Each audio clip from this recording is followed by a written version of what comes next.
આજે 21 જૂનના રોજ દેશ અને દુનિયામાં 11મો આંતરરાષ્ટ્રીય યોગ દિવસ ઉજવવામાં આવી રહ્યો છે।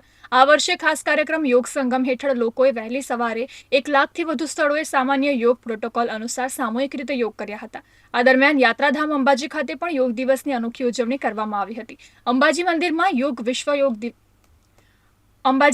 વિશ્વ યોગ દિવસ નિમિત્તે યોગ ગરબાનું આયોજન કરવામાં આવ્યું હતું, જેમાં મોટી સંખ્યામાં મહિલાઓ, બાળકો, અધિકારીઓ તેમજ મંદિરનો સ્ટાફ જોડાયો હતો। જો કે પ્રથમ વખત યોગ સાથે યોગ ગરબાનું આયોજન કરવામાં આવ્યું હતું। મંદિરના ચાચર ચોકમાં યોગ દિવસની ઉજવણી કરવામાં આવી હતી। આ કાર્યક્રમમાં અલગ અલગ શાળાના બાળકો સહિત ગ્રામજનો પણ જોડાયા હતા। શક્તિપીઠ અંબાજીમાં યોગ દિવસે યોગ ગરબાનું આયોજન કરવામાં આવ્યું હતું। આધ્યાત્મિકતા સાથે ચાચર ચોકમાં યોગ ગરબા યોજાયા હતા। અંબાજી મંદિરના ચાચર ચોકમાં લોકોએ ગરબાના તાલ સાથે યોગ કર્યા હતા।